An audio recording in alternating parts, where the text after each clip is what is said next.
Alright, so I just got done watching the first two episodes of JJK Season 3. And my first thoughts are, wow, what an opening to the season. What an opening to the culling games, as we now know, is the new arc in JJK, where they have a game of sorcerers that have been given techniques by Noritoshi Kamo or Kenjaku, and they have to now participate in the culling games. And there's a whole set of rules and stipulations and everything that you have to follow in the game, and all those rules were just written out during one of the episodes, and you can obviously find them online as well.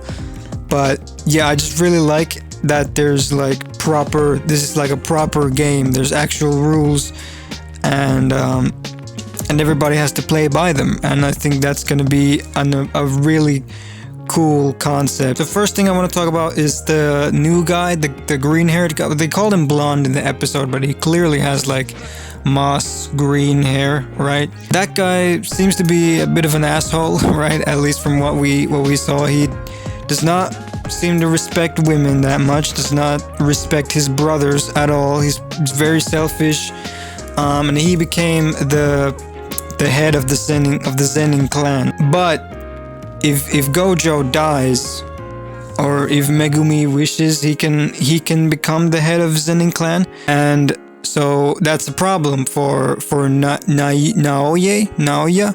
That's a problem for him, and he's going after Megumi and trying to kill him. But while he's doing that, he encounters Yuji and Chozo, who are out killing curses together, and they get into a fight. Naoya, I'm not gonna lie, starts waxing their asses. He starts putting the paws on Yuji, but especially on Chozo. He beat the hell out of Chozo in those first couple exchanges, and then the boy Yuta pulls up with this zesty ass pose. I mean, I don't know. I saw that was in the trailer too, and when I first saw that, I was like, why was that pose chosen for him right there? I don't know who thought of that, but yeah, Yuta pulls up. His mission is to kill Yuji, allegedly. That's what we're led to believe, is his mission is to kill Yuji. So then Chozo decides to hold off Naoya so that Yuji can get a running start and escape Yuta, right?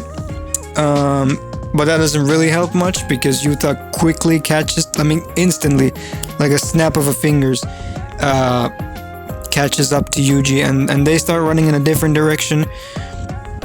And they start fighting, and basically Yuta kills Yuji, stabs him in the heart with the broken blade. Yuji manages to break his blade beforehand, but he stabs him in the heart, and Yuji's dead for I don't know, for the third time in the series, I think.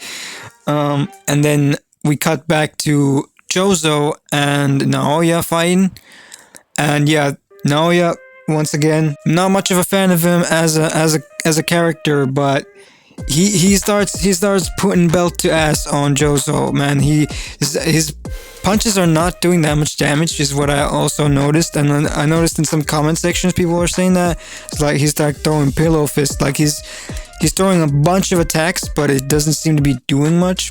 The only time he actually damaged Chozo is when he cut him with the blade. But yeah, Chozo ends up getting him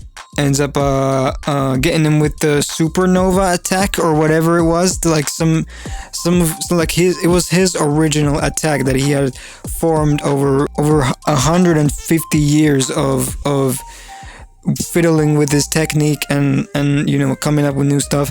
So he came up with his own original attack and hit Naoya with that, and then his blood got into his system, and because Chozo's blood is apparently poisonous to normal humans, Naoya is about to die, right? But then Yuta pulls up again, backhands the shit out of Chozo, just whacks him right into the wall, and offers to heal Naoya in return that he will report to the higher ups that Yuji is dead, right? I don't know exactly what went down in that scene after all that, but then we cut to Yuji waking up and at a campfire with Yuta right there, and then that's when we find out that it was actually Yuta's plan all along to act like he was gonna kill Yuji, to act like he actually did kill Yuji.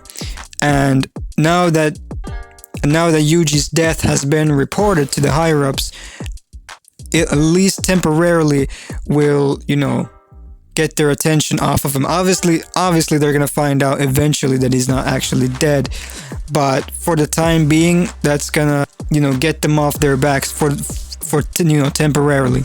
Then Megumi pulls up, he talks to Yuji, he's asking him to come back, he tells him about the culling games, about how his sister is somehow involved in it as well, got dragged into it, and so he needs Yuji to come back to Jujutsu High, he needs him to come back, he needs his power, and he needs Yuji back, he needs his help. Obviously, they're best friends, they're brothers, and he needs him back. Then they talk for a bit. They talk about Kugisaki, Nobara, rest in peace.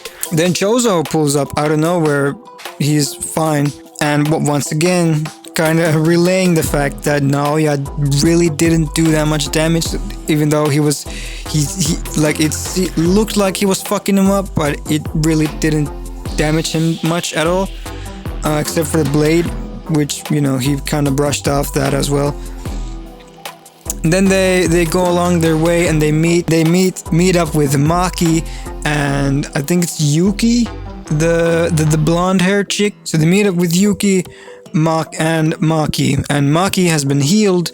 Obviously she got burned, she got barbecued in the last season by Jogo, but Yuki has managed to heal her, but the scars are obviously still there. Doesn't really change a thing. Maki is still bad. She's still fine as hell. If anything, she just looks badass now. So yeah, she's fine. She's back. She's fine. Well, she's not fine. Nobody really in this season is fine. You can't really say that anyone is like doing good, but they're trying their best and they're all coming together and forming a group. And so then Chozo goes on to explain how they're gonna get to Tengen, because that's who they need to get to. They need to find Tengen, and Chozo basically explains how he can be of help, trying to do that. And they end up getting to the door. They end up getting to the door where Tengen is supposed to be, and they walk in, and they walk into this just completely white, bright, empty room, right? And Tengen is supposed to be there, but she's rejecting them. Well, she's not rejecting them. She's only rejecting Yuki, as we find out, which probably will be explained further in the series why that was the case, why she was rejecting her only. But then she does eventually show up, and she greets them, and that's where episode 2 ends. And so yeah, my thoughts are amazing start to the season. The animation, fantastic, as is expected with Mappa. I mean, what else do we even expect at this point?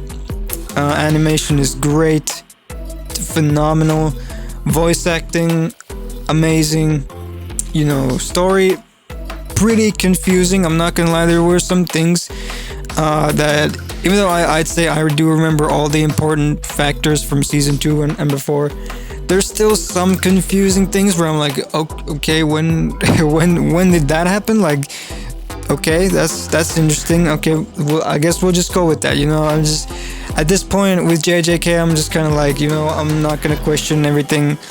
Just let it ride, and hopefully I'll understand eventually. But yeah, apart from being a little confusing here and there, it's still great. The story is great. I love the concept of the culling games. This was a great introduction to that, and yeah, cannot wait to see where this goes. Cannot wait to see how this progresses. Cannot wait to see all the new characters coming in, all the new characters we saw in the trailer. Cannot wait to see them being introduced and what they can do and everything.